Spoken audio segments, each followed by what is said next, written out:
दोस्तों, क्या आप जानते हैं रामायण में बाली और सुग्रीव का जन्म कैसे हुआ? क्या थी उसकी रहस्यमयी कहानी? तो इस वीडियो में जानेंगे हम। और पितामह ब्रह्मा जी से बाली को वरदान कैसे मिला कि वो अपनी शत्रु की शक्ति आदि शक्ति खींच लेगा। और साथ ही साथ ये भी जानेंगे बाली का विवाह किसके साथ हुआ। आइए वीडियो शुरू करते हैं। बाली और सुग्रीव के जन्म की एक अनसुनी कथा है जिसके बारे में श्री राम हनुमान के पूछने पर बताते हैं। यह बात वाल्मीकि रामायण के उत्तरकांड में है और उस प्रसंग के हिसाब से बाली और सुग्रीव 3 पुरुषों से पैदा हुए थे। रामायण के उत्तरकांड के हिसाब से ऋक्षराज नाम का एक वानर था जो वह बहुत बलवान था और अपने बल के मद में चूर रहता था। एक दिन वह अपनी ताकत के मद में चूर होकर एक तालाब पर स्नान करने गया। कहते हैं कि वह तालाब पितामह ब्रह्मा जी के सोए थे, यानी कि ब्रह्मा जी के पसीने से बना था। और उस तालाब पर श्राप था कि अगर कोई भी पुरुष उस तालाब में नहाएगा तो वह सुंदर स्त्री बन जाएगा, और अगर जो स्त्री उसमें स्नान करेगी वह पुरुष बन जाएगी। ऋक्षराज अपने बल के मद में चूर था।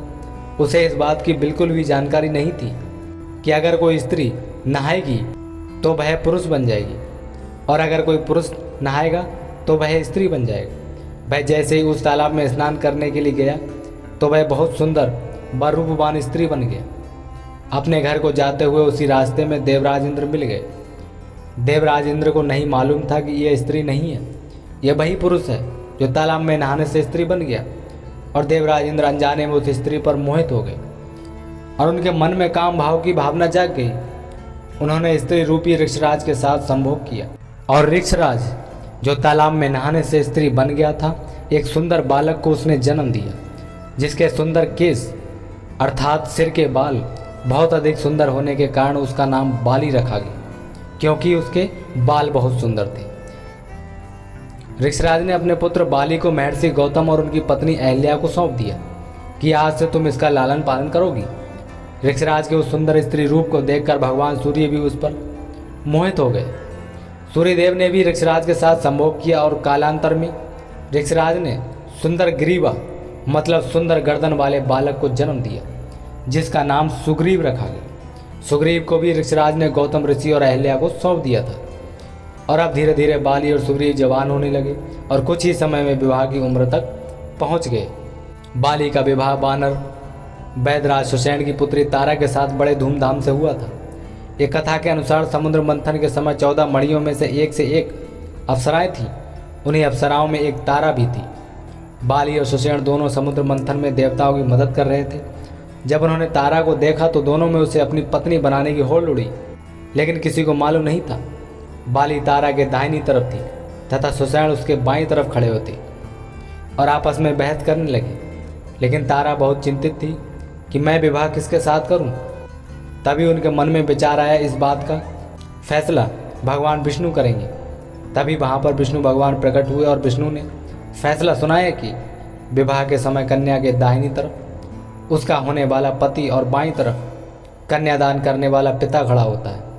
अतः बाली तारा का पति है और सुषेण उसका पिता माना गया।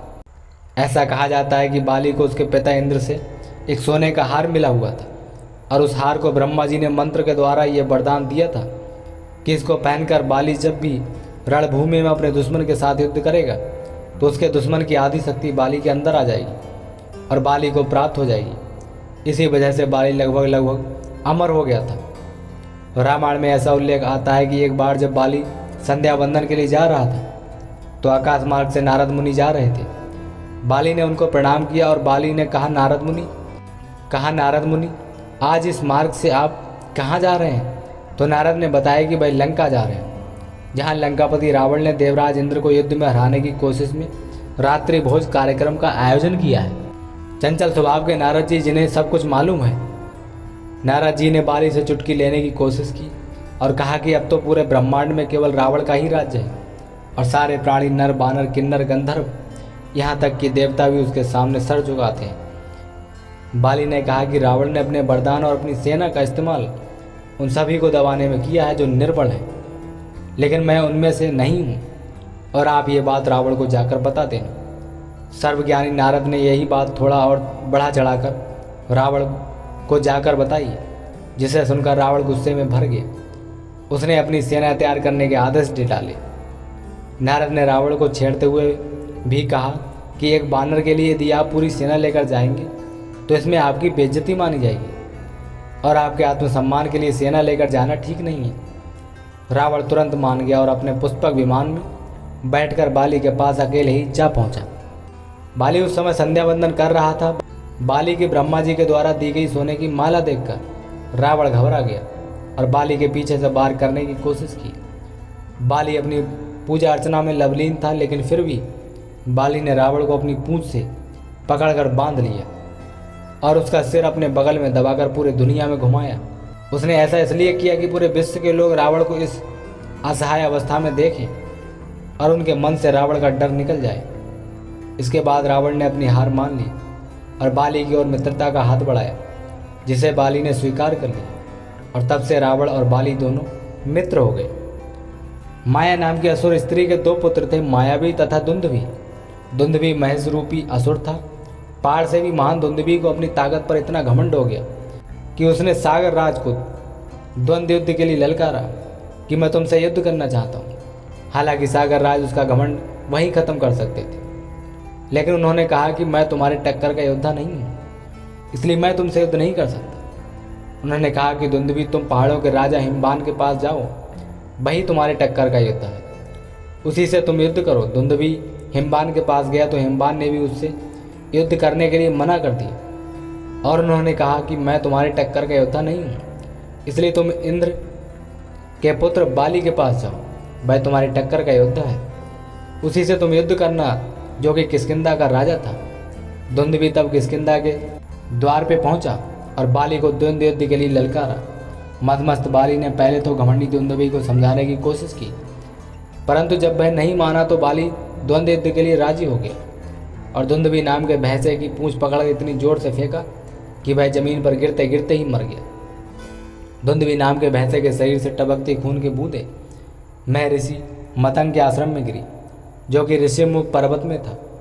मतंग ऋषि को गुस्सा आ गया और उन्होंने बाली को श्राप दे दिया कि यदि बाली कभी भी उनके आश्रम के 1 योजन के दायरे में आया तो उसकी मृत्यु हो जाएगी। रामायण के किष्किंधा कांड में यह भी उल्लेख आता है कि बाली सूर्य को जल चढ़ाने से पहले तट से पश्चिम तट और उत्तर से दक्षिण तटों में जाता था।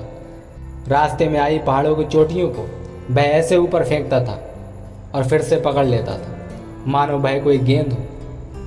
इसके पश्चात भी जब वह सूर्य वंदना करके लौटता था तो उसे थकान नहीं होती थी। तो दोस्तों, आज की वीडियो में जाना कि बाली और सुग्रीव का जन्म कैसे हुआ और बाली और सुग्रीव का विवाह कैसे हुआ। ये जानकारी आपको पसंद आई हो तो वीडियो को लाइक, शेयर और चैनल को सब्सक्राइब कर लें।